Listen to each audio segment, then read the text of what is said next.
क्या आपको पता है कि अगर आप 1 मिनट भी गुस्सा करते हैं तो आपका इम्यून सिस्टम 5 घंटे के लिए कमजोर हो जाता है।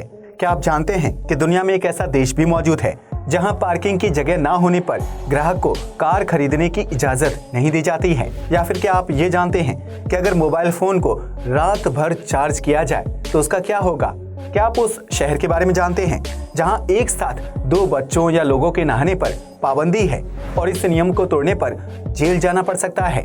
अगर नहीं तो इस वीडियो को आखिर तक जरूर देखें। नंबर 1, अगर आप शाकाहारी हैं और चिकन या मटन को खाए बिना उसका स्वाद चखना चाहते हैं तो इसके लिए आप तरबूज का इस्तेमाल कर सकते हैं। जी हाँ, आपने बिल्कुल सही सुना। तरबूज एक ऐसा फल है जिसका स्वाद पकने के बाद मीट की तरह हो जाता है। दरअसल तरबूज को ग्रिल करने पर वह अपने अंदर मौजूद एक्स्ट्रा पानी और बीजों को छोड़ देता है, जिसकी वजह से उसके अंदर सिर्फ और सिर्फ पल्प रह जाता है। ऐसे में जब वह तरबूज पक जाता है तो उसका स्वाद काफी हद तक मीट की तरह हो जाता है, जिसमें नमक और नींबू लगाकर नॉर्मल फूड के साथ खाया जा सकता है और खाने वाले को उसका स्वाद बिल्कुल मीट की तरह लगता है। आपको जानकर हैरानी होगी कि विदेशों में कई लोग पार्टी या छोटी फैमिली मीटिंग में तरबूज को इसी तरह ग्रिल करके मीट के रूप में खाते हैं, जिसका अलग स्वाद लोगों को काफी ज्यादा पसंद भी आता है। नंबर 2, आज अलग अलग तरह के चश्मे यानी सन ग्लास पहनना बहुत ही आम हो गया है। कुछ लोग इन्हें फैशन के लिए पहनते हैं तो कुछ सूरज की तेज रोशनी से बचने के लिए। चश्मा पहनने से इंसान का व्यक्तित्व ज्यादा निखर कर सामने आता है और उसका लुक भी स्टाइलिश लगता है। लेकिन क्या आपको पता है कि रोजाना इस्तेमाल होने वाले इन चश्मों का आविष्कार किस वजह से किया गया था? अगर नहीं तो हम आपको बता दें कि चश्मे को सबसे पहले चीन के जजों ने पहनना शुरू किया था। दरअसल चीन की सरकार चाहती थी कि जब जज कोर्ट में किसी केस की सुनवाई करे या फैसला सुनाए तो अदालत में मौजूद दूसरे लोगों को उनके फेस एक्सप्रेशन समझ में ना आए, इसलिए चीन में जजों को केस की सुनवाई करते हुए चश्मा पहनना अनिवार्य होता था, फिर चाहे वह रंगीन चश्मा पहने या फिर नजर वाला चश्मा। हालांकि बीतते समय के साथ अदालत में जज का चश्मा पहनना लोगों को अजीब लगने लगा, जिसके बाद इस नियम को बदल दिया गया। ऐसे में जिस चीज को जज के इस्तेमाल के लिए तैयार किया गया था उसे आम इंसान ने फैशन के लिए यूज करना शुरू कर दिया और आज चश्मा पहनना एक ट्रेंड बन चुका है। नंबर 3, ऊंट एक ऐसा जानवर है जो कई महीनों तक बिना पानी पिए जिंदा रह सकता है, क्योंकि वह एक बार में कई लीटर पानी पीकर उसे अपनी बॉडी में स्टोर कर लेता है। लेकिन क्या आपने कभी सोचा है कि ऊंट इतना ज्यादा मात्रा में पानी कहाँ स्टोर करता है? अगर आपको लगता है कि वह अपनी हम्प में पानी जमा करता है तो आप बिल्कुल गलत है, क्योंकि ऊंट के हम्प यानी पीठ पर मौजूद ऊंचे हिस्से में उसके शरीर का फैट जमा होता है, जो उसे लंबे समय तक ऊर्जा देने का काम करता है। ऐसे में सवाल खड़ा होता है कि ऊंट अपनी बॉडी में इतना सारा पानी कहाँ इकट्ठा करता है? तो इसका जवाब है कि रक्त वाहिकाएं यानी कि ब्लड वेसल्स में। जी हाँ, आपने सही सुना। ऊंट अपनी रक्त वाहिकाओं में पानी जमा करके रखता है और जब भी उसे प्यास लगती है वह वाहिकाओं से पानी की पूर्ति करता है। आपको ये जानकर हैरानी होगी कि ऊंट एक बार में 70 लीटर से भी ज्यादा पानी पी जाता है, जिसे पीने में उसे सिर्फ और सिर्फ 7 मिनट का समय लगता है। ऐसे में इतना ज्यादा पानी पीने के बाद उसे महीनों तक प्यास ना लगना लाजमी है। नंबर 4, यूँ तो आप में से बहुत से लोग स्कूल और कॉलेज में लाइब्रेरी गए होंगे जहाँ किताबों के साथ साथ पिन ड्रॉप साइलेंस होता है। लेकिन क्या आप एक ऐसे हॉस्टल या होटल के बारे में जानते हैं जहां आप सोने के साथ साथ किताब पढ़ने का लुत्फ भी उठा सकते हैं? अगर नहीं तो हम आपको बता दें कि यह दिलचस्प लाइब्रेरी जापान के टोक्यो शहर में मौजूद है, जहां किताबों से प्यार करने वाले लोगों के लिए अलग अलग तरह के हॉस्टल बनाए गए हैं। इस लाइब्रेरी हॉस्टल में बेंच और कुर्सी के साथ साथ दीवारों के छोटे छोटे रूम बनाए गए हैं, जिसके अंदर एक छोटा सा बेड, तकिया और रजाई मौजूद होती है। जिस किसी व्यक्ति को किताब पढ़ते पढ़ते नींद का एहसास होता है वह इन रूम्स में जाकर आराम कर सकता है। इसके साथ अगर किसी इंसान को बैठने के बजाय लेटकर किताबें पढ़ना पसंद है तो वो भी इन रूम्स का इस्तेमाल लेटकर आराम से किताब पढ़ने के लिए कर सकता है। इन लाइब्रेरी हॉस्टल या होटल में बहुत ज्यादा शांति होती है और यहाँ रहना स्टूडेंट्स के लिए बहुत सस्ता भी होता है। नंबर 5, यूँ तो दुनिया भर में कई स्मार्ट सिटीज मौजूद हैं जहाँ का लाइफ स्टाइल लोगों को काफी आकर्षक लगता है। लेकिन क्या आप जानते हैं कि सऊदी अरब एक ऐसे शहर का निर्माण करने वाला है जहां एक भी गाड़ी या कार नहीं चलेगी? जी हां, आपने बिल्कुल सही सुना। इस स्मार्ट सिटी का नाम नियोम रखा गया है। इस शहर को पर्यटन को ध्यान में रखकर तैयार किया जा रहा है।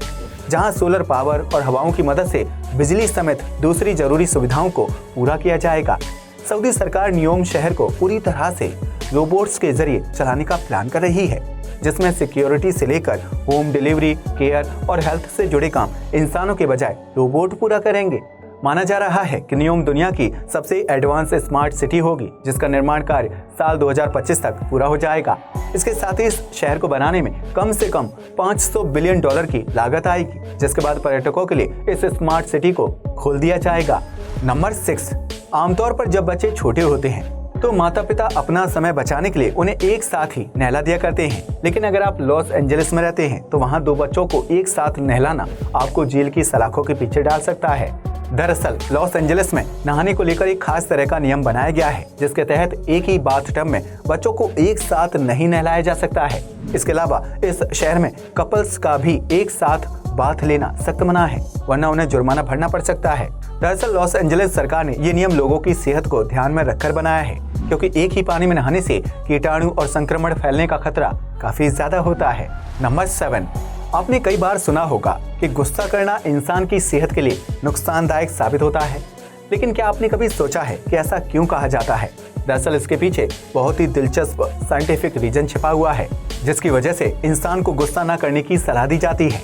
एक रिसर्च से पता चलता है कि अगर इंसान सिर्फ 1 मिनट गुस्सा करता है तो उसका इम्यून सिस्टम 4 से 5 घंटों के लिए ऑटोमेटिक तरीके से कमजोर हो जाता है।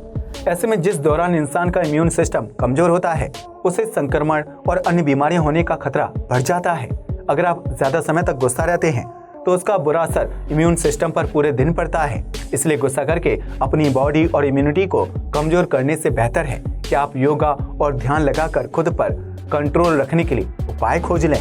नंबर 8, दुनिया भर में कारों की संख्या दिन ब दिन बढ़ती जा रही है, जिससे सड़कों पर जाम तो बढ़ ही रहा है, इसके साथ वायु प्रदूषण में भी बढ़ोतरी हो रही है।